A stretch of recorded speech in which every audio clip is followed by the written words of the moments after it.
দেখি বিহারী কৃষ্ণর বিলীন হওয়া জায়গা, যতই তীর্থ হলো সারা, বাকি রইল হাঁটুগাড়া। এখানে কিন্তু আজও নুপুরের আওয়াজ পাওয়া যায় এবং জায়গাটা কিন্তু নিধুবন। এখানে আজও 9টার পর কোনো প্রাণী থাকে না। এবার আমরা যাচ্ছি মহাশ্মশানের দিকে। ইলেকট্রিক চুল্লিতে এখন মরা পুড়ছে। পশ্চিমবঙ্গের তীর্থস্থানগুলির মধ্যে অন্যতম উল্লেখযোগ্য স্থান হল বীরভূম জেলার তারাপীঠ মন্দির। শত শত মানুষ ভক্তি, আধ্যাত্মিকতা ও বিশ্বাসের টানে বিভিন্ন প্রান্ত থেকে ছুটে আসে এই মহাতীর্থে। আজকের ভিডিওতে তোমরা দেখবে খুব সহজেই কলকাতা থেকে কিভাবে তারাপীঠে যাবে, কম বাজেটের মধ্যে মন্দিরের একদম কাছেই লাক্সারি হোটেলের সন্ধান, কম খরচের মধ্যে ভেজ এবং ননভেজ থালি কোন হোটেলে একদম সস্তায় পাওয়া যায় সেই সন্ধানও থাকছে। মন্দিরে পুজো দেওয়ার নতুন নিয়ম এবং কোন সময় গেলে ফাঁকায় ফাঁকায় পুজো দিতে পারবে রয়েছে সেই বৃত্তান্ত। এমন একজন পান্ডার সন্ধান দেব যার কোনো টাকার ডিমান্ড নেই, যে যা খুশি হয়ে দেয় সে তাই নেয়। অল্প খরচে তারাপীঠের সম্পূর্ণ সাইট সিং করব এবং তার সম্পূর্ণ বিস্তারিত তথ্য তোমরা পেয়ে যাবে এই ভিডিওতে। আগামী দিনে তোমরা যারা তারাপীঠে আসতে চাও, আশা করছি এই ভিডিওতে তারা সমস্ত জরুরি তথ্য পেয়ে যাবে। আমরা তারাপীঠে গিয়েছিলাম 8ই জানুয়ারি 2026-এ এবং ফিরেছিলাম 10ই জানুয়ারি। তবে আমাদের কঠিন পারিবারিক পরিস্থিতির জন্য তোমাদের কাছে ভিডিওটি পৌঁছে দিতে অনেকটাই দেরি হলো। প্রায় 1 মাস যাবৎ আশা নিরাশার দোলাচলে থাকার পর বিধাতার নিষ্ঠুর নিয়ম মেনে নিতেই হলো আমাদের। গত 5ই ফেব্রুয়ারি আমাদের মা আমাদের ছেড়ে চলে গেছে না ফেরার দেশে। সেই শোক এবং বিহ্বল অবস্থা কাটিয়ে ওঠার পর ভগবানের আশীর্বাদ এবং তোমাদের ভালোবাসার টানে আবার ফিরে এলাম তোমাদের কাছে। এই দীর্ঘ 2 মাসে যারা ভিডিও না পেয়ে আমার খোঁজ নিয়েছো, কমেন্ট করেছো, তাদের মন থেকে অনেক অনেক ধন্যবাদ জানাই। হ্যালো গাইস, কেমন আছো তোমরা সবাই? আমার চ্যানেলের আরও একটি পর্বে তোমাদের সকলকে স্বাগত জানাই। কলকাতায় জাঁকিয়ে ঠান্ডা পড়েছে। সর্বনিম্ন তাপমাত্রা ছিল 9 ডিগ্রি সেলসিয়াস। টাইটেল থাম্বনেল দেখে তোমরা বুঝেই গেছো আজকে কোথায় যাচ্ছি। বছরের শুরুতে এই ঠান্ডাতে আমরা চলে যাচ্ছি তারাপীঠে। ইচ্ছা আছে তারাপীঠের আশেপাশে সাইট সিং তো করবোই, তোমাদের দেখাবো। বীরভূমে 5টা সতীপীঠ আছে, তো সবকটা যদি কভার করতে পারি তো খুব ভালো।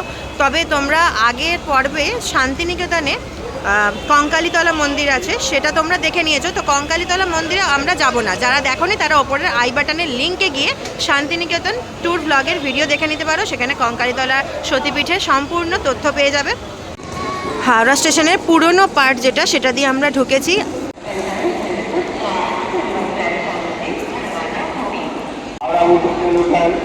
আমরা সময়ের অনেকটা আগেই পৌঁছে গেছি। আমাদের এখানে হাওড়া রাধিকাপুর কুলিক এক্সপ্রেস তোমরা দেখতে পাচ্ছ 8:55-তে রয়েছে, এইটাই আমরা ধরব। আমাদের ট্রেন 10 নম্বর প্ল্যাটফর্মে আছে। ঘড়িতে দেখতে পাচ্ছ 8:42 বাজে। আমাদের ট্রেন 8:55-তে। দেখা যাক কতটা সঠিক সময় ছাড়ে। এই যে দাঁড়িয়ে আছে আমাদের হাওড়া রাধিকাপুর কুলিক এক্সপ্রেস, আর এইটা হচ্ছে লাস্ট কোচ, যেটা ভিস্তাডোম। ভেতরকার চেয়ারগুলো দেখো নীল নীল কালারের। D1-এ সিট আছে, তো আমরা এখন D1-এর দিকে এগোবো।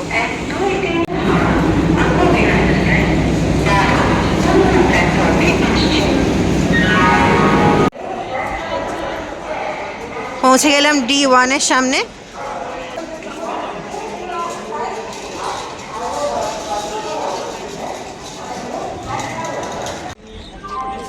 ট্রেনে উঠি আর ভিতর থেকে তোমাদের দেখাই ট্রেনটা কীরকম।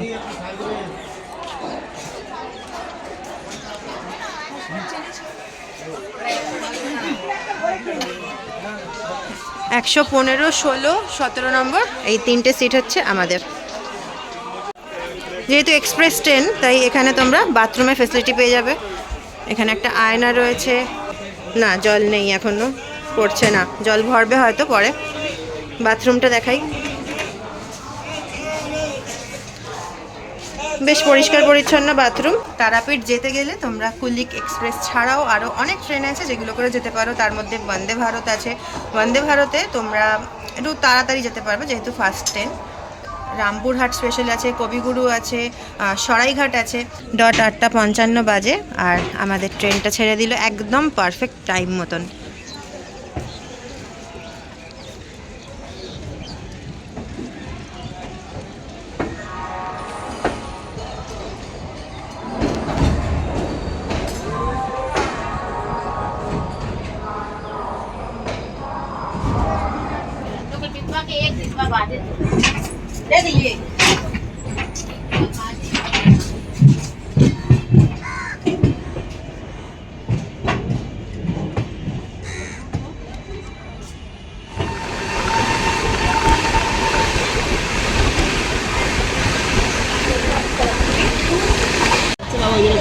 ঝালমুড়ি ছাড়া ট্রেন জার্নি হচ্ছে অসম্পূর্ণ।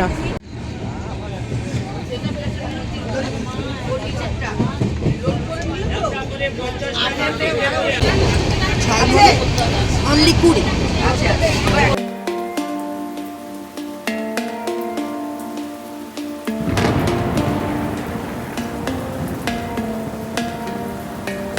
হাওড়া স্টেশনের পরে ট্রেনটা ডিরেক্ট বর্ধমান জাংশনে থামবে, তারপর থামবে বোলপুরে, তারপর প্রান্তিকে, তারপর সাঁইথিয়া, তারপরে গিয়ে রামপুরহাট।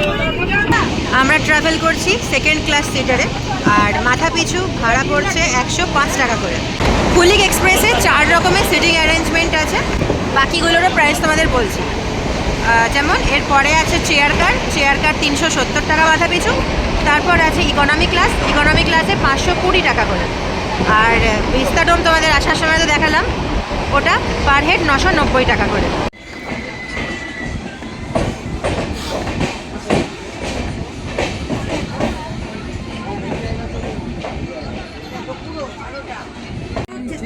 আমরা প্রচুর দর্শনার্থী নামছি, দেখো অবস্থা দেখো, পুলিশ এসে যারা উঠছে তাদেরকে থামাচ্ছে। এই দেখো পুলিশ ইনভলভ হয়েছে, নয়তো আমরা নামতেই পারতাম না। যারা উঠছে তারা মানে হুড়মুড় করে উঠে পড়ছে, নামছে যারা তাদের নামতে দিচ্ছে না। কি অবস্থা!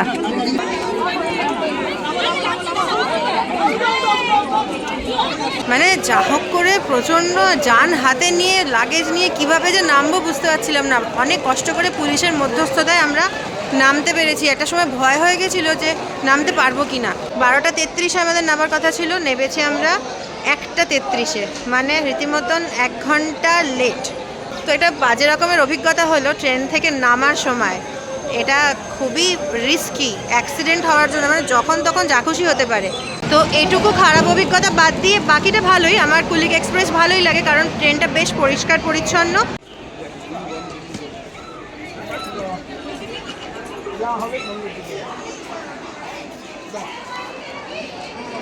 ট্রেনটা আমাদের 2 নম্বর প্ল্যাটফর্মে নামিয়েছিল, এখন আমরা ওভারব্রিজ দিয়ে উঠে 1 নম্বর প্ল্যাটফর্মে যাচ্ছি। 1 নম্বর প্ল্যাটফর্ম দিয়ে আমরা চলে এলাম, এই যে রামপুরহাট জাংশনের টিকিট কাউন্টার, আর এইখানেই আমাদের টোটো দাঁড়িয়ে আছে। হাওড়া স্টেশন থেকে 218 কিলোমিটার অতিক্রম করে আমরা রামপুরহাট জাংশনে চলে এসেছি।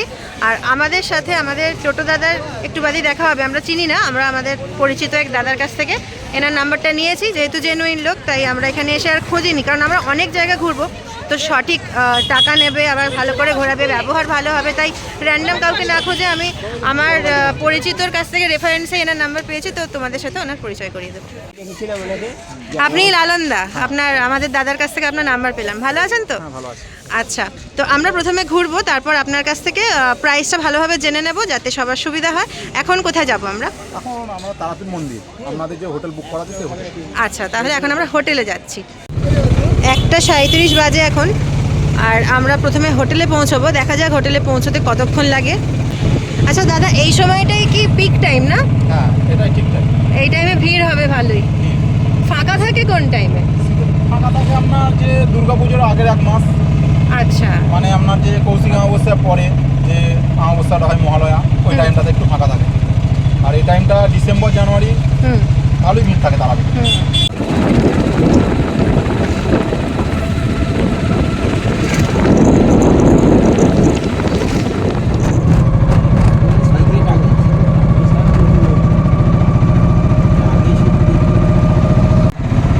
আমরা এক্ষুনি লালনদার কাছ থেকে জানতে পারলাম যে তারাপীঠে মোট 500টারও ওপরে হোটেল রয়েছে। তো আমরা যে রাস্তা দিয়ে যাচ্ছি এর দুপাশে প্রচুর হোটেল প্লাস রিসর্ট রয়েছে, যেগুলো এক্সপেন্সিভ আছে, আবার মধ্যবিত্তদের অ্যাফোর্ড করার মতনও রয়েছে। কল্পনা লজ, হোটেল নিরালা, হোটেল সুপ্রিয়,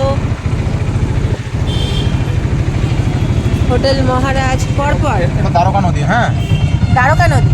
সামনে এটা বাসটা যাচ্ছে ওটা। আচ্ছা আর আপনার ডান দিকে মন্দিরটা পড়ছে, আর আপনাদের হোটেলটাই বাঁ দিকে। আচ্ছা, এদিকে ঢুকতে হচ্ছে। এই যে দ্বারকা লজ, তার পাশের গলিটা দিয়ে ঢুকতে হচ্ছে। স্টেশন থেকে এই হোটেলে যে এলাম, কত টাকা লাগবে? আমাদের ভাড়া হয়তো 250 টাকা।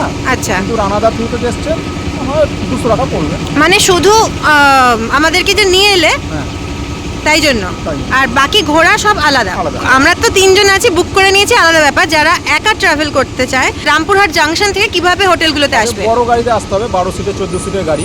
আচ্ছা। তাদের শেয়ারে পড়বে 40 থেকে 50 টাকা।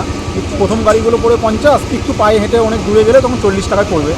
তো 12 জন 14 জন নিয়ে ওরা গাড়িটা ছাড়ে। মানে ম্যাক্সিমাম 50 টাকা পড়বে এক একজনের, যেহেতু শেয়ারে আসছে। শেয়ার তোমাদের আমি সময় দেখিয়েছিলাম, 1:37-এ উঠেছিলাম অটোতে, আর আমি আমার হোটেলের সামনে এসে দাঁড়ালাম, এখন 2টো বাজে।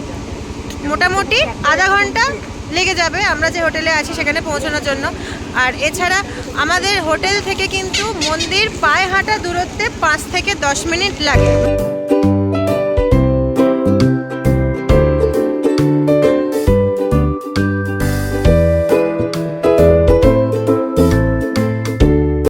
মন্দিরে পুজো দেওয়ার ব্যাপারটা একটু বলো তো, যে কোন দিন ভিড় থাকে বা কোন দিন খালি থাকে? তারাপীঠে আমাদের শনিবার আর রবিবার এই দুটো দিনই বেশি ভিড় হয়। আচ্ছা, ঠিক আছে। আর তারা মায়ের মেন বার হলো বৃহস্পতিবার, মানে আজকে।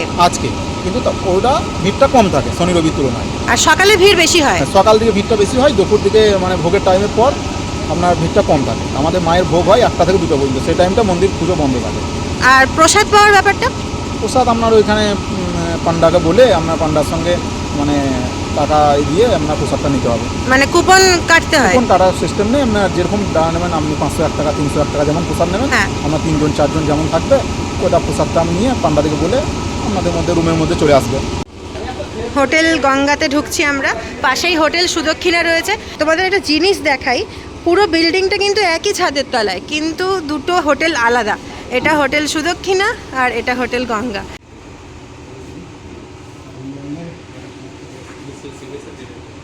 হোটেলটা কিন্তু ভীষণ সুন্দর, এক্সপেন্সিভ লুক দিচ্ছে একটা।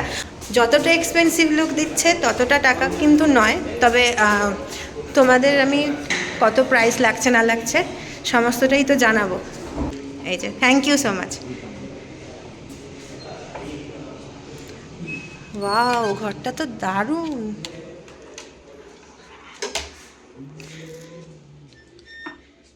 যেহেতু আমরা 3 জন আছি তাই একটা সিঙ্গেল বেড দেওয়া হয়েছে। অ্যাকচুয়ালি দেওয়া হয়েছে না, এটাই সিস্টেম। আমরা সেই অনুযায়ী ঘর বুক করেছিলাম। 3 জনের জন্য একটা ডাবল বেড, একটা সিঙ্গেল বেড। এখানে কি ল্যান্ডলাইন রয়েছে? আচ্ছা আচ্ছা আচ্ছা, ঠিক আছে, থ্যাংক ইউ।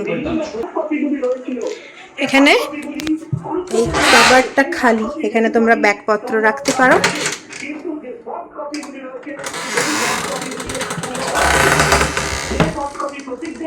একটা চেয়ার আছে, সোফা রয়েছে, গ্লাস অ্যাস্ট্রে দেওয়া রয়েছে। এটা হচ্ছে বাথরুম, বাথরুমের আলো জ্বলছে। বাহ, খুব সুন্দর পরিষ্কার পরিচ্ছন্ন বাথরুমটা। গিজার রয়েছে, শাওয়ার রয়েছে, টাওয়েল রাখা আছে একটা, সেই সাথে একটা ছোট্ট সাবান। আর কিছু দেয়নি, শ্যাম্পু বা তেল এসব কিছু কিন্তু দেয়নি। ঘরের কোণে ডাস্টবিন দিয়েছে একটা, যেটা খুবই জরুরি জিনিস। রেডি হয়ে আমরা এখন বেরোবো। এই সিস্টেমটা দেখো, এই চাবিটা তুলে নিলাম, আলো বন্ধ হয়ে গেল। আমরা আছি 203 নম্বর রুমে, আর একদম সোজাসুজি গেলে ব্যালকানি। ব্যালকানিটার ভিউটা আশা করি খুব ভালো হবে। চলো তোমাদের দেখাই।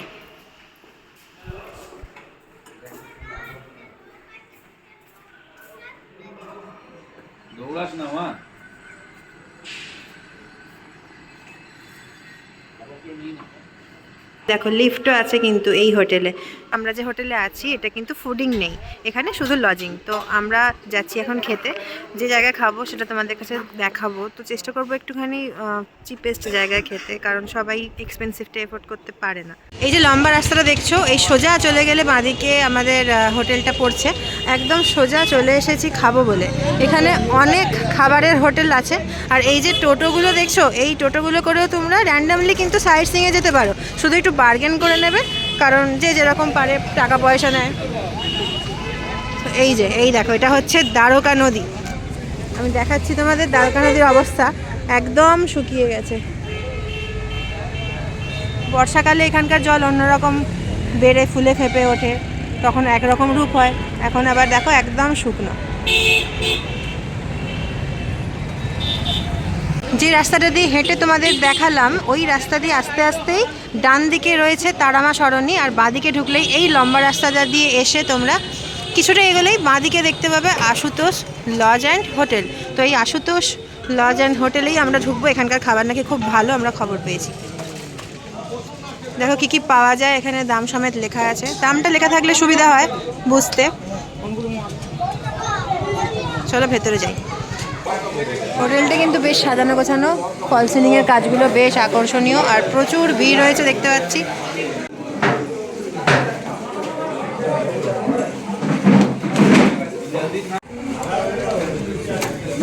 হ্যাঁ দিন। কি একবারই দেওয়া হয়? বারবার দেওয়া হয়? সবকটা আইটেমই কি রিপিটেবল? মানে এই আইটেমগুলো সব আনলিমিটেড, যতটা পারবে ততটাই খেতে পারবে, মানে যতটা চাইবে ততটাই পাবে। ভাত ডাল তরকারি যা যা আছে সব কিছুই আনলিমিটেড।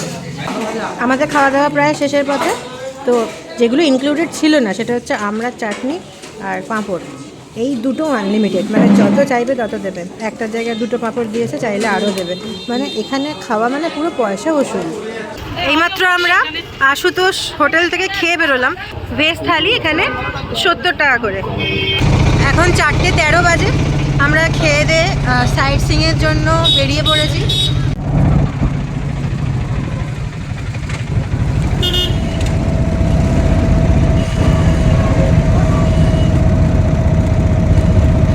আমাদের হোটেল থেকে 12 কিলোমিটার পথ অতিক্রম করে 7টা যে মন্দির এখানে দেখার সেইগুলো পাবো। এই চত্বরে 1 কিলোমিটারের মধ্যেই সমস্ত মন্দিরগুলো রয়েছে।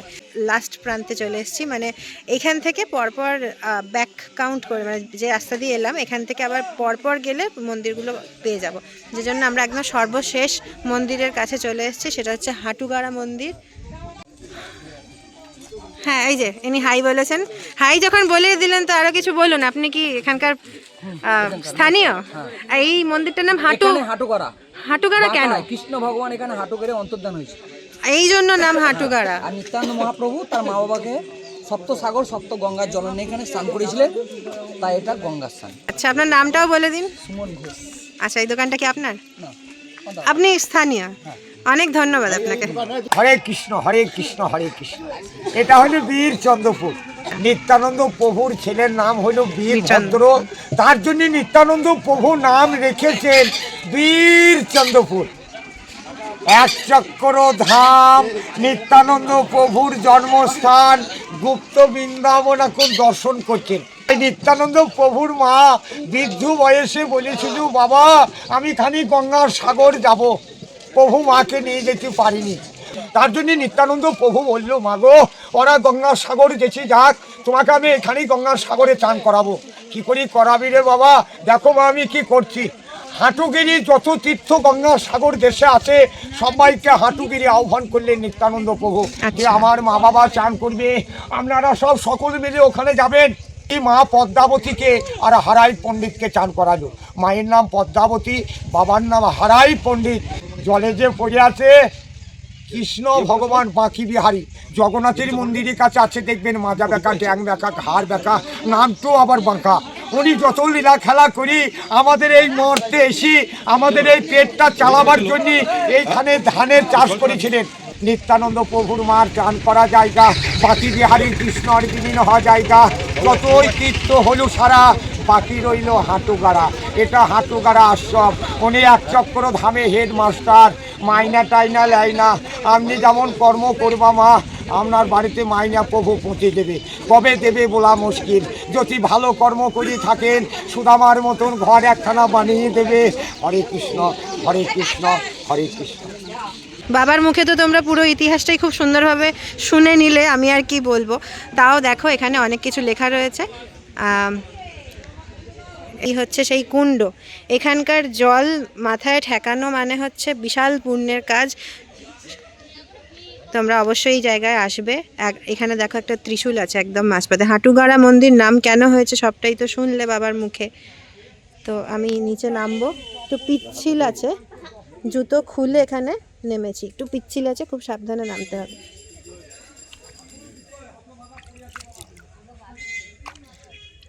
তোমাদের দিকেও যদি একটু ছুঁড়ে দিতে পারতাম ভালো হতো, কিন্তু নিজেরাই আসো।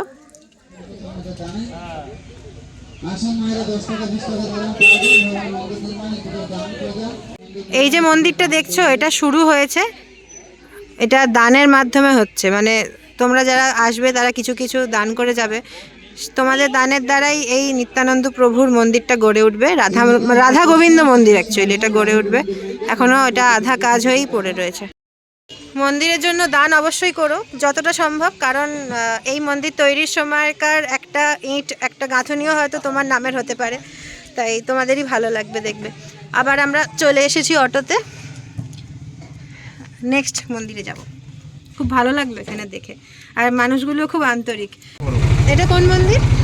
এটা আমরা গৌড়ীয় মঠ। আচ্ছা, গৌড়ীয় মঠে ঢুকছি। বাপরে, অনেকটা বড় এরিয়া।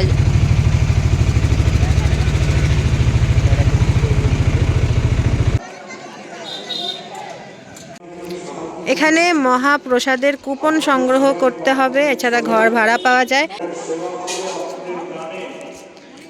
এটা হচ্ছে প্রবেশ পথ।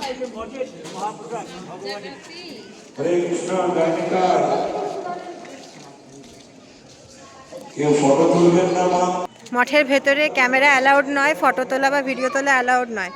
যা ফটো তুলবে বা ভিডিও করবে এর বাইরে থেকে করতে হবে। ভেতরে গৌর নিতাইয়ের মূর্তি রয়েছে। এই গ্রামের নাম কিন্তু একচক্র গ্রাম ছিল। মহাভারতের সাথে এই গ্রামটা ওতপ্রোতভাবে জড়িত। অনেক জায়গা আছে যেগুলো মহাভারতের সাথে, রামায়ণের সাথে সংযোগ করা হয়। তো আমি তোমাদের বলি, একচক্রা গ্রাম নামটা কেন। মহাভারতে শ্রীকৃষ্ণ কিন্তু প্রতিজ্ঞা করেছিলেন যে উনি সরাসরি যুদ্ধ করবেন না, কিন্তু উনি প্রতিজ্ঞা ভঙ্গ করেছিলেন এবং পিতামহ ভীষ্মকে রেগেমেগে রথের একটা চাকা তুলে নিয়ে ছুঁড়ে মেরেছিলেন। সেই চাকা যেখানে এখন দাঁড়িয়ে আছি এই গ্রামে এসে পড়েছিল, তাই একচক্রা গ্রাম নাম হয়েছিল। কিন্তু একটু আগে সেই বাবাজির কাছে শুনলে উনি যেমন বললেন, নিত্যানন্দ মহাপ্রভুর পুত্র বীরভদ্রের নামে এখন এখানকার নাম হচ্ছে বীরচন্দ্রপুর। গৌড়ীয় মঠ থেকে বেরিয়ে বাঁদিকের যে গলিটা চলে যাচ্ছে সেটাই কিন্তু বকাসুরের গ্রামের দিকে যাচ্ছে, যেখানে বকাসুর থাকতো। হাঁটতে হাঁটতে আর একটা মন্দির পেয়েছি, সেটা হচ্ছে একচক্রা শ্রী রাধা রাসবিহারী মন্দির।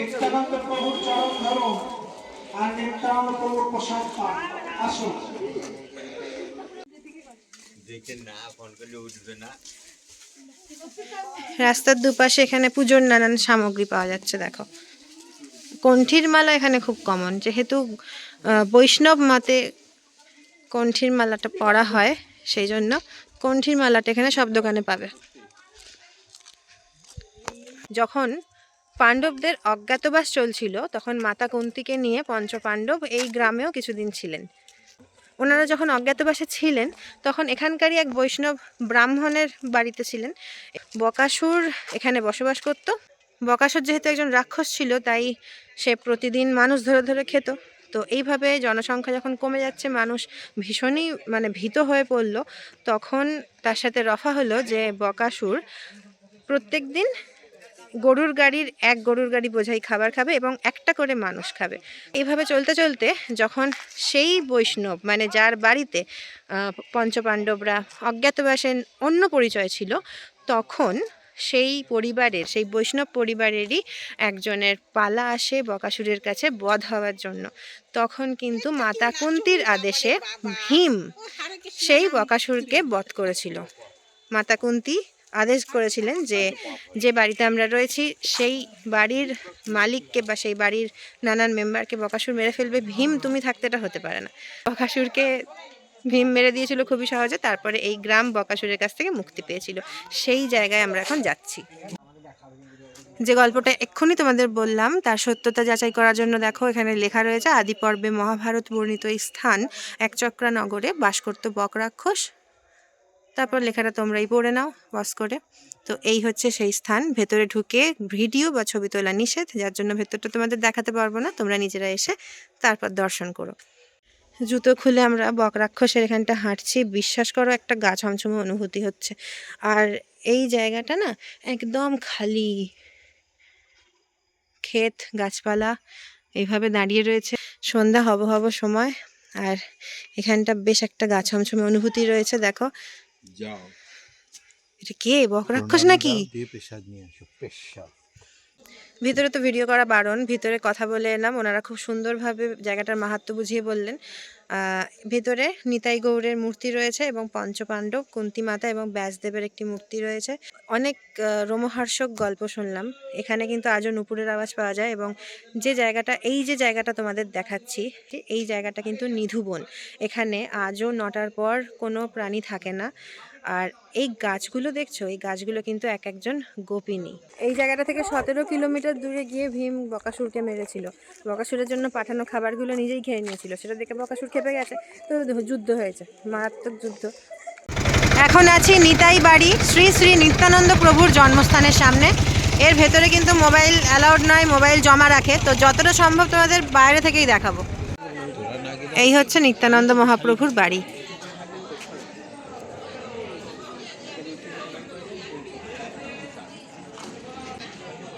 মোবাইলটা এখানে জমা রাখতে হয় এই জায়গায়। জুতো রাখার জন্য সুন্দর র্যাক করে দেওয়া রয়েছে। নিত্যানন্দ মহাপ্রভুর বাড়ি দেখে চলে এলাম। ভিতরটা খুব সুন্দর, ভীষণ সুন্দর। আমরা এখন ইস্কন মন্দিরের সামনে চলে এসেছি। বেশিরভাগ মন্দিরেই ভেতরে গিয়ে ভিডিও করা অ্যালাউড নয়, তাই আমার মুখ থেকে তোমাদের বিবরণ শুনতে হবে ভেতরটা কীরকম, এবং দেখতে গেলে তোমাদের আসতে হবে, কারণ রীতিমতো জরিমানার ব্যবস্থা রয়েছে। এমন না যে লুকিয়ে চুরিয়ে ভিডিও করে তোমাদের দেখাতে পারবো। যেখানে যতটুকু দেখানো যায় আমি চেষ্টা করব তোমাদের দেখানোর।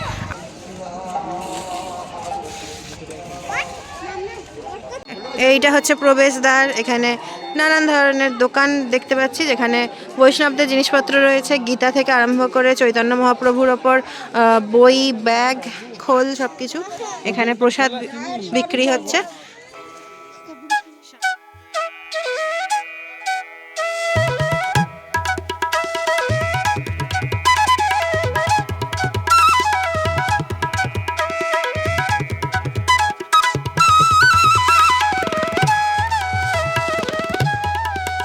এখানে ভগবান শ্রী বিষ্ণুর একটা মূর্তি রয়েছে, কি সুন্দর মূর্তিটা দেখো।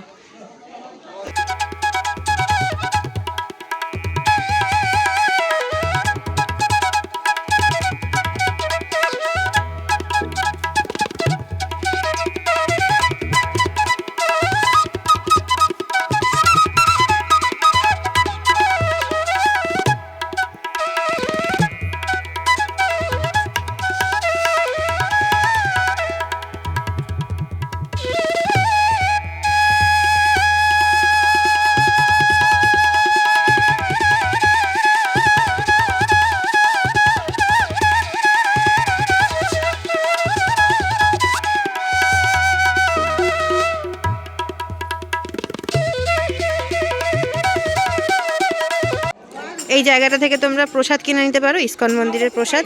আমি এই গজাটা কিনলাম, এই পুরোটা 50 টাকা দাম নিয়েছে। এখন আমরা বাঁকা রায় মন্দিরে চলে এসেছি। জগৎমোহিনী গোস্বামী স্মৃতির উদ্দেশ্যে শ্রী শ্রী বাঁকা রায় সিংহদুয়ারটা তৈরি হয়েছিল লেখা আছে।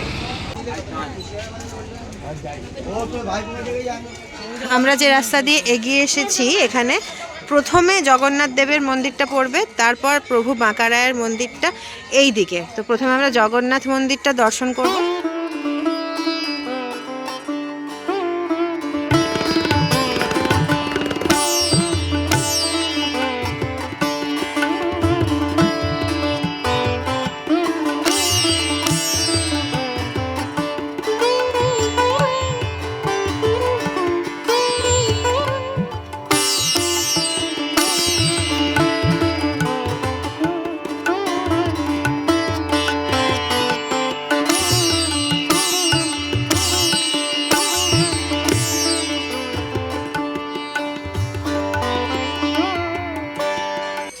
সাত নম্বর মন্দিরে আমরা এখন যাচ্ছি। এটা দেখা হলেই আমরা এখন রওনা দেব তারাপীঠ মন্দিরের উদ্দেশ্যে। এটা হচ্ছে বাঁকা রায়ের মন্দির। এই গলিতে ঢুকে একদম শেষ মন্দির এটাই। এর আগে জগন্নাথ মন্দিরটা তোমাদের দেখালাম। বাঁকা রায়ের মন্দিরের সামনে চলে এসেছি। জুতো খুলে ঢুকবো তো ভালো কথা, কিন্তু এখানেও বিগ্রহের ছবি তোলা নিষেধ।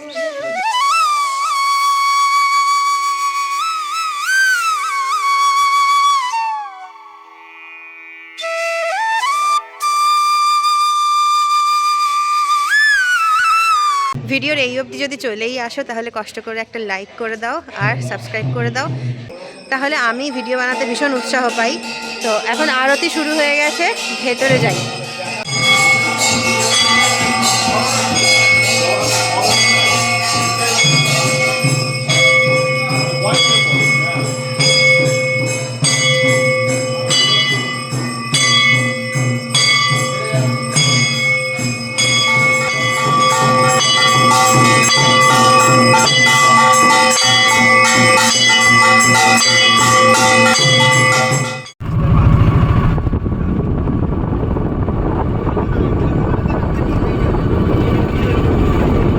প্রথম দিন ঘুরে ভীষণ ভালো লেগেছে, থ্যাংক ইউ। এবার তুমি আমাদের বলো যে স্টেশন থেকে হোটেল পর্যন্ত এবং হোটেল থেকে এই 7টা মন্দির ঘুরে দেখানোর জন্য কত লাগলো? স্টেশন থেকে হোটেল পর্যন্ত আসতে 250 টাকা পড়ে, আমার কাছে 200 টাকা নিলাম। আর যে সাইড সিন 7টা মন্দির 400 পড়ে, এটা 300 নিলাম। আচ্ছা, টোটাল 500 টাকায় হয়ে গেল। 500 টাকায় হয়ে গেল। আচ্ছা, তোমার নাম্বার আর নামটা পুরো বলে দাও, আমি মেনশন করে দেবো স্ক্রিনে, যাতে লোকে তোমার সাথে যোগাযোগ করে নিতে পারে। আমার নাম লালন মণ্ডল, আমার ফোন নাম্বার 9641806899। থ্যাংক ইউ, দেখা হচ্ছে তোমার সাথে কালকেও আমরা লালনদার সাথেই বেরোবো। তাহলে আজকের মতন টাটা, গুড নাইট। আমরা কিন্তু তারামা সরণিতে পৌঁছে গেছি, আর এখান দিয়ে গিয়ে সোজা এগোলেই মন্দিরটা পড়বে। পিওর নিরামিষ খাবার পাওয়া যায় এখানে, মাধবী হোটেল আছে। যদি একদম নিরামিষ খেতে চাও কোনো ছোঁয়াছুঁয়ি ছাড়া, তাহলে মাধবী হোটেলে চলে আসতে পারো।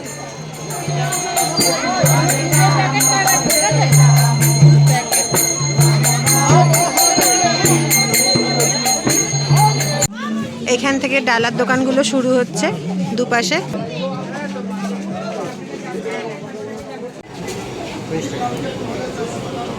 এই মন্দির চত্বরে ঢোকার পর থেকেই না আমি প্রচুর ল্যাংচা দেখতে পাচ্ছি, এরকম বিভিন্ন দামের মধ্যে রয়েছে। এখানে দেখো 7 টাকা, 12 টাকা, 25 টাকা রয়েছে, তো 25 টাকারই একটা নিলাম, বেশ বড় সড়ো।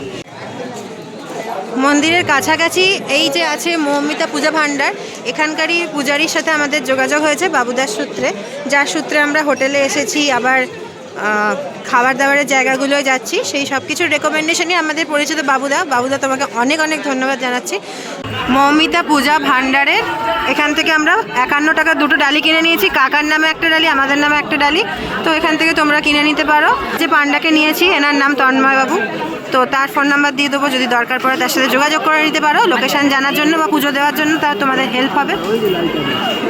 আর দোকানে জুতো খুলে নিয়েছি, তো এটা একটা সেফেস্ট প্লেস, যে দোকান থেকে তোমরা ডালা নেবে সেখানে জুতোটাও খুলবে। আমরা যেহেতু পৌষ মাসের পিক টাইমে এসেছি, তাই জন্য ভিড় মারাত্মক, মানে সকালে তো ভিড় হয়েই ছিল, এখনও প্রচুর ভিড়। আমরা যেখান থেকে ডালি কিনলাম তার একদম পাশেই মন্দির, যে গেট নাম্বার 1, মূল মন্দির চত্বরে আমরা ঢুকে পড়েছি। গর্ভগৃহে ভিডিও করা অ্যালাউড নয়, তো যতটা দেখানো যায়, যতটা সম্ভব তোমাদের আমি দেখাবো। এই দেখো এখানে প্রসাদ দিচ্ছে।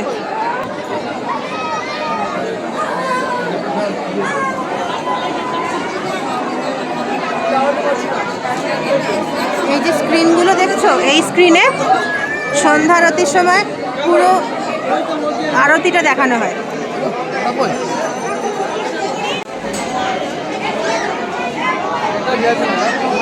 আচ্ছা, এটা ভিআইপি লাইন ফাঁকা, 500 টাকা করে মাথা পিছু দিলে তোমরা ফাঁকায় পুজো দিতে পারো। আমরা জেনারেল লাইনে এসেছি, উনি আমাদের পুজোটা দিয়ে দেবেন।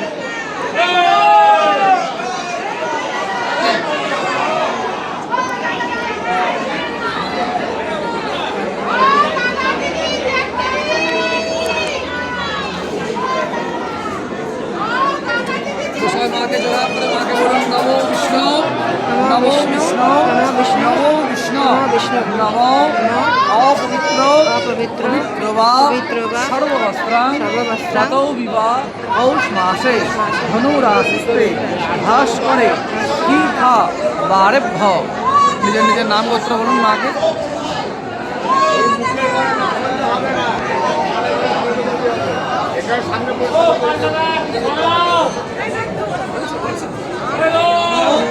ভক্তালীঢ পদর্পিতাঙ্গ্রি সাবরিধি ঘৌরাট্য হাস্যপরা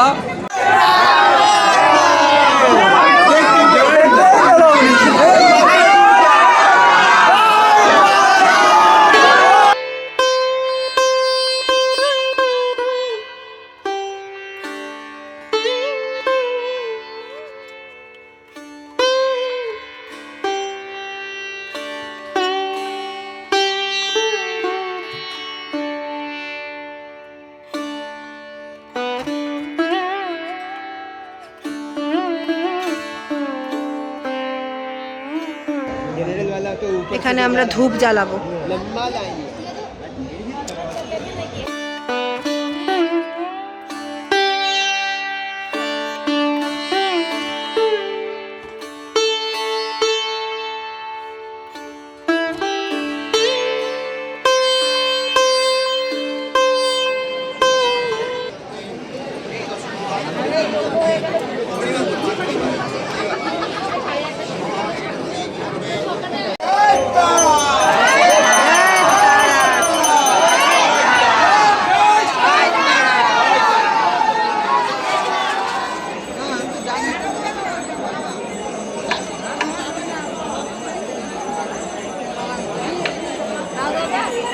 শ্রী শ্রী বিষ্ণু নারায়ণ মা ষষ্ঠীর মন্দির এটা।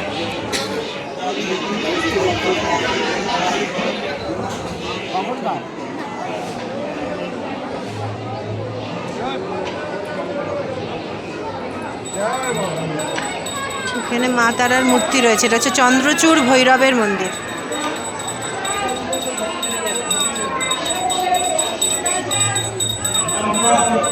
শিবলিঙ্গ রয়েছে।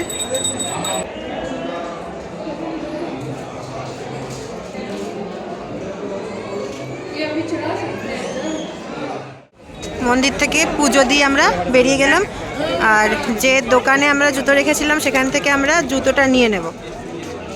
মন্দিরে চাইলে তোমরা ভান্ডারাও দিতে পারো। ভান্ডারা শুরু হচ্ছে মিনিমাম 1100 টাকা থেকে। সেখানে যা যা প্রসাদ দেওয়া হয় সেটার কোয়ান্টিটি অনেকটাই থাকে, তো তোমরা সেখান থেকে মানুষজনদের বিতরণ করতে পারো বা গরিব মানুষকেও খাওয়াতে পারো। যাদের অর্থাভাব আছে, ভিখারি শ্রেণীর এখানে অনেক মানুষ আছে, তাদের খাওয়াতে পারো। তো এবারে আমরা সেটা করলাম না, আমরা চেষ্টা করব পরের বার এসে করার। আমি জিজ্ঞাসা করলাম আমাদের যিনি পান্ডা ছিলেন ওনাকে, তো উনি বললেন আমার যতটা সামর্থ্য লোক খাওয়ানোর আমি সেই অনুযায়ী ভান্ডারা দিতে পারি, মানে জরুরি নয় যে 1100 টাকারই হতে হবে সেটা। তো আমি তথ্যটা ভুল জানতাম, তাই রেকটিফাই করলাম। এখন এখানে পান্ডাদের কোনো ঝঞ্ঝাট নেই, কেউ তোমাকে বিরক্ত করবে না, তুমি চাইলে নাই নিতে পারো। কারণ এখন ওই যে বলেছিলাম দুটো দলে পুজো দেওয়ার লাইন ভাগ হয়ে গেছে, জেনারেল লাইন এবং 500 টাকার ভিআইপি লাইন। কিন্তু তোমরা চাইলে আমার মতন পান্ডাদেরকে দিয়ে সংকল্প করিয়ে পুজো দিতে পারো, সেক্ষেত্রে নাম গোত্রটা বলতে হবে। কি সুন্দর তারামায়ের ছোট ছোট পা বিক্রি হচ্ছে। ও মা, এই দেখো বড় আছে।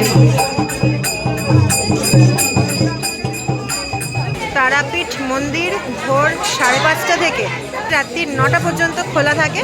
ভোগ দেওয়ার সময় শুধু বন্ধ হয়, 9টার পর আবার মেন গেট বন্ধ হয়ে যায়, আর ভেতরে যারা থাকে তাদের আস্তে আস্তে বাইরে বার করে দেওয়া হয়। মন্দিরের একদম পাশে যদি হোটেল নিতে চাও সেই জন্য এখানে অনেক হোটেল রয়েছে। এই দেখো, হোটেল বন্দনা, হোটেল ব্লু স্টার, এছাড়া আরও রয়েছে। মন্দির থেকে বেরিয়ে আমরা চলে যাচ্ছিলাম হোটেলে, কিন্তু তারপর আমরা একটু প্ল্যানে চেঞ্জ করেছি। আমরা হোটেলে খেয়ে দিয়ে একেবারে শ্মশানে আসার প্ল্যান করেছিলাম, কিন্তু এখন আমরা যেহেতু অনেকটাই দেরি হয়ে গেছে তাই শ্মশানে আগে যাব। তাই আমরা এই দোকানে জুতো রাখলাম, আর এখান থেকে তোমরা মোমবাতি ধূপকাঠিটা কিনে নিতে পারো। আর ওই যে ওইখানে বামদেবের সমাধি মন্দির রয়েছে, সেখানে ধূপকাঠি মোমবাতি জ্বালাবো বলে নিলাম। এরপরেই মহাশ্মশানে যাওয়ার জন্য তোমাদেরকে জুতো খুলতে হবে, তাই তোমরা এখানে যেখান থেকে মোমবাতি ধূপকাঠি কিনবে সেখানে জুতোটা রাখতে পারো। দেখো লোকজন জুতো রেখেছে। বলো, এখানে মায়ের চরণ আছে, নিজে হাতে পুজো হয়, এখানে কোনো পান্ডা লাগে না। আচ্ছা, ওই গোলাপ জল দিয়ে মায়ের চরণ ধোয়া হবে, কাপড়টা দিয়ে মোছাবে, তোমার মনে যেটা আছে সেটা বলবে মাকে জানিয়ে, কাপড়টা রাখবে ঝুলিতে, আলতাটা পুরো দেবে, সিঁদুরটা অল্প দেবে। আচ্ছা, মায়ের চরণ আছে বলতে আমি ঠিক বুঝতে পারলাম না। এখানে বাবা কাবা সাধনা করে মায়ের দর্শন পেয়েছি। আচ্ছা, ওই গল্পটা। পায়ের ছাপ আছে, এটা একটা গাছ ছিল, হ্যাঁ, হ্যাঁ, হ্যাঁ। গাছটা মরে যাওয়াতে কেটে মন্দির বানিয়ে এখানে মায়ের পায়ের ছাপে নিজে হাতে পুজো হয়। ও, ওইটা রয়েছে এখানে। আচ্ছা আচ্ছা। ওই যে ওই ডান পাশে ওই যে ওই সাদা মন্দিরটা, এই নেমে যাবে দিয়ে উঠে বাঁ দিকে উঠে যাবে সাদা মন্দিরটাই, ঠিক আছে? দেখো পুরো চত্বরটা অন্ধকার। এটা আদিমতা রয়েছে এখানে, না সৃষ্টির শুরুতে পৌঁছে গেছি মনে হচ্ছে। বেশ একটা পুরনো পুরনো অনুভূতি। এটা জানি না পরিবেশটা এরকম গা ছমছমে অন্ধকার বলে লাগছে কিনা, কিন্তু আমি ফিল করতে পারছি। আর এটা হচ্ছে বামাখ্যাপার সমাধি মন্দির। এখানে নিজে নিজেই পুজো করা হয়।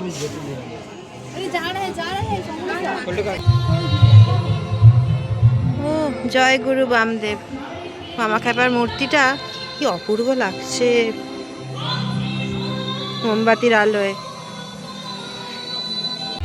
এটা হচ্ছে পঞ্চমুণ্ডির আসন।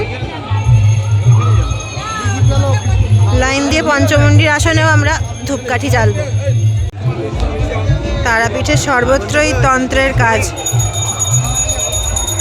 সব জায়গায় তন্ত্রের কাজ চলছে। দেখো, তারাপীঠ অ্যাকচুয়ালি কিন্তু কোনো সতীপীঠ নয়। তারাপীঠ হলো শক্তিপীঠ বা সিদ্ধপীঠ।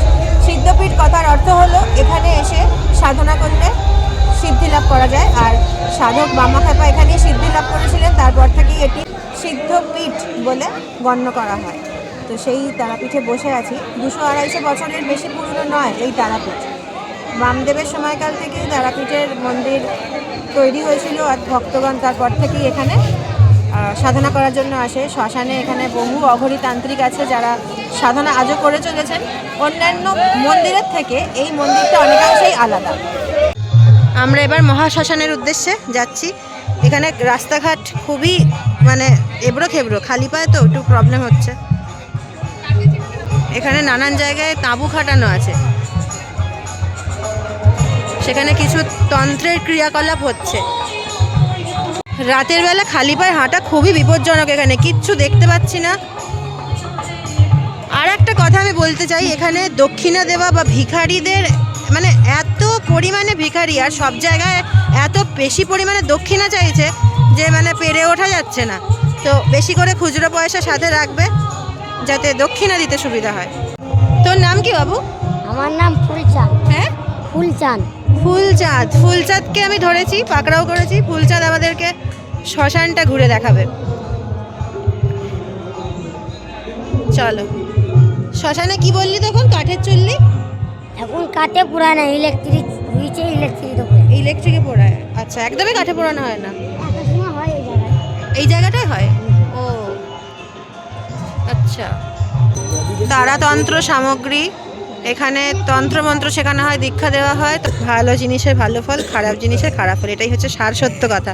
তুমি যদি ভালো কর্ম করো ভালো ফলই পাবে, খারাপ কর্ম করলে খারাপ ফল পাবে।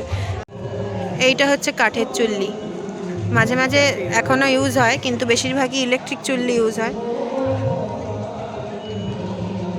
ওরা কি করছে রে ওপরে বসে? হ্যাঁ, ধ্যান করছে, তান্ত্রিক। আচ্ছা, এই যে ইলেকট্রিক চুল্লিটা দেখা যাচ্ছে এখান থেকে। ইলেকট্রিক চুল্লিতে এখন মরা পুড়ছে। আমি ফুলচাঁদকে জিজ্ঞেস করলাম, ও বলল যে এটা ইলেকট্রিক চুল্লির মরা পোড়ার গন্ধ, এটা উৎকট গন্ধ বেরোচ্ছে। ইচ্ছা করেই ফুলচাঁদ আর ওর দাদাকে বেছে নিয়েছিলাম। মুখগুলো দেখেই মায়া লাগে, গরিব তো। যতটুকুনি সামর্থ্য ততটুকুনি ওদের হাতে দিলাম। তো জরুরি নয় যে সবসময় বড়দের সাহায্যই নিতে হবে। ছোট ছোটগুলো কিন্তু এখানে অনেক কিছু জানে। যদি কিছু জানতে চাও ওদেরকে সামান্য সাহায্য নিয়ে তোমাদের সাধ্য মতন কিছু হাতে দিও, ওরা খুশি হবে, ওদের উপকারেও লাগবে। তারাপীঠের মহাশ্মশানও দেখে নিলাম। আর চুল্লিতে মরা পোড়ানোর উৎকট যে গন্ধ যখন নাকে আসছিল, ওই অনুভূতি বলে বোঝানোর নয়, সবাই সহ্য করতে পারবে না। তাই যারা প্রচণ্ড মনের জোর রাখো আর প্রচুর সাহস, ভয় পাবে না, তারাই যাবে। আর সব অঘরী, ভেতরে তন্ত্রের ক্রিয়া চলছে, মারণ, উচাটন, বশীকরণ সব কিছুই হয় এখানে। এবার সব জায়গাতেই যজ্ঞ হচ্ছে, আগুন জ্বলছে, কোনটা কিসের জন্য হচ্ছে বুঝতে পারবে না, কোনটা ভালো কাজের জন্য কোনটা খারাপ কাজের জন্য কিছুই বুঝতে পারবে না। সুতরাং এই সব জিনিস অনেকেই অ্যাভয়েড করে। আমরা যে পঞ্চমুণ্ডির আসনের ওপর যে মায়ের পায়ের ছাপ আছে ওইখানে পুজো দিলাম, ওটাই কিন্তু আদি মন্দির, মানে ওখানেই পুজো হতো। এই তারাপীঠের মন্দিরটা কিন্তু অনেক পরে হয়েছে।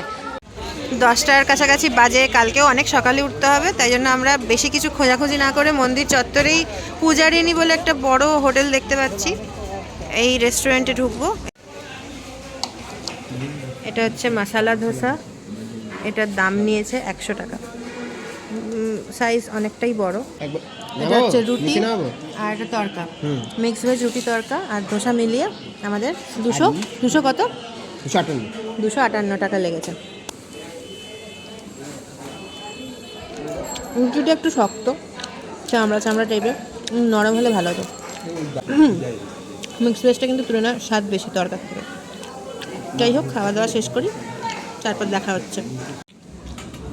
100 টাকা হিসেবে মশলা ধোসাটা কিন্তু দারুণ, নারকেলের কুচি ধনেপাতার সব মিশিয়ে ফ্লেভারটা এত ভালো এসেছে, মানে আমি বাধ্য হলাম ক্যামেরাটা অন করতে। আমি ভেবেছিলাম যে একেবারে খেয়ে তারপরে তোমাদের সাথে কথা বলবো, গুড নাইট বলবো, কিন্তু ভীষণ টেস্টি এটা খেতে, ভীষণ। আমাদের হোটেলটা কত সুন্দরভাবে সেজে উঠেছে দেখো, ইন্টেরিয়ার ডেকোরেশনটা কিন্তু অসাধারণ, মানে একটা সুন্দর পরিবেশ দেখলেই মন ভালো হয়ে যায়। আর আমি প্রত্যেক ভিডিওতেই তোমাদেরকে বলি যে ভালো পরিবেশ, ভালো আলোকসজ্জা, একটা ফুল গাছ, সুন্দর দৃশ্য আমাদের মন ভালো করে দেয়, কারণ ঘুরতে আসাই অ্যাম্বিয়েন্স চেঞ্জের জন্য। রিসেপশনটা দেখো, ভীষণ সুন্দর। আপনি ওনার তো? নমস্কার। প্রথমেই বলি আপনাদের হোটেলটা খুব সুন্দর সাজিয়েছেন, ভীষণ ভালো লাগছে। আর দর্শক বন্ধুদের জন্য কিছু ইনফরমেশন আপনার থেকে জেনে নেব। প্রথমেই আপনি হোটেলের রেট কীরকম, মানে একদম লোয়েস্ট চিপেস্ট কী থেকে শুরু হচ্ছে, আর এক্সপেন্সিভটাও বলুন। আমাদের স্টার্টিং রেট হচ্ছে 1500, 1500 স্টার্টিং, অ্যান্ড মোর দেন 2500। আচ্ছা, সিঙ্গেল যদি কেউ থাকতে চায়? সিঙ্গেল অকুপেন্সি বলতে আমাদের কিছু নেই, সেটা হচ্ছে double bedroom king size bed. আচ্ছা, সেটাতে সিঙ্গেল হয়ে ওনাকে থাকতে হবে। আচ্ছা, সেটা শেয়ার করে উনি থাকতে পারে, 2জন 3জন বাচ্চা বাবা মা। হ্যাঁ, তার জন্য কোনো এক্সট্রা চার্জেস নেই, 1500 এর মধ্যে সেটা আমরা করে দিই। আচ্ছা, মানে সব থেকে লোয়েস্ট হচ্ছে 1500। আর সাথে কি কি সুযোগ সুবিধা পাওয়া যাবে? সুযোগ সুবিধা বলতে এখন তো ডিজিটাল ইন্ডিয়া আপনারা সবাই জানেন, ফ্রি ওয়াইফাই কম্পালসারি সেটা থাকছে, লিফট আছে, গিজার আছে, এসি আছে, উইথ কার পার্কিং আছে, উইথ ইন হাউস আমাদের কিচেন রয়েছে, যেখানে আমার কাস্টমাররা এসে এখানে নিজের মতন করে রান্না বান্না করে খেতে পারে। আচ্ছা আচ্ছা, এটা একটা আমরা নিজে থেকে 1 মাস হয়েছে আপগ্রেড করেছি। সেটা এই যে সামনে কিচেন, আপনি নিজের মতন করে নিয়ে এসে এখানে আমাদের রান্না বান্না করে খেতে পারেন বা আমাদের থ্রু করাতে পারেন। আচ্ছা, সেটা যে চার্জেস হয়, একটা মেকিং চার্জেস বল হয়, সেটা পে করতে হবে কাস্টমারকে। ফোন নাম্বার থ্রু এখানে বুকিংটা করা যাবে তো? একদম বাই পেন্সিল বুকিং করা হয়। আপনার নাম আর ফোন নাম্বারটা বলে দিন। আমার নাম হচ্ছে সমীর গোস্বামী, আমি এই হোটেলের ম্যানেজার, অ্যাজ এ অপারেশন ম্যানেজারও বলতে পারেন। পুরোটা দেখার জন্য আমি সব করি। আর বুকিং করতে গেলে আমাদের একটা নাম্বার আছে 8972326550, এই নাম্বারে কন্ট্যাক্ট করলে এখানে বুকিং করা যাবে। পরিচয়পত্র হিসেবে আধার কার্ড আনলেই হবে? পরিচয়পত্র হিসেবে শুধু প্যান কার্ড ছাড়া driving licence, voter ID, passport এসব দিয়ে আপনি বুক করতে পারেন। আচ্ছা, আধার কার্ড। আর ম্যারিড আনম্যারিড সব যে কেউ থাকতে পারে? ম্যারিড আনম্যারিড আনকাপল সবই এলাও আছে। আর এজ প্রুফ সার্টিফিকেট দরকার। এজ প্রুফ মানে 18-এর ঊর্ধ্বে হতে হবে? উর্দু হতে হবে। ঠিক আছে, থ্যাংক ইউ আপনাকে। দেখা হচ্ছে কালকে। আজকের ভিডিওটা একটু বড় হয়ে গেল জানি আমি, কিন্তু অনেক কিছু দেখালাম, সেই সাথে অনেক ইনফরমেশনও ছিল। ভিডিওটা পুরোটা দেখার জন্য অনেক ধন্যবাদ। তো এত অবধি দেখি যখন নিয়েছো, আমার ভিডিওটা ভালো লাগলে একটা লাইক, শেয়ার এবং সাবস্ক্রাইব করে পাশে থেকো। এরকমই ভালো ভালো ভিডিও দেখার জন্য সাবস্ক্রাইব করে বেল নোটিফিকেশনটা অল করে রেখো, যাতে নোটিফিকেশন মিস না যায়। তো আজকে যতটা ইনফরমেশন দেওয়া সবটা দিয়ে দিলাম। কালকের ইনফরমেশন তোমরা কালকের ভিডিওতে পুরোপুরি বিস্তারিতভাবে পেয়ে যাবে। তাহলে গুড নাইট, বাই, জয় মা তারা।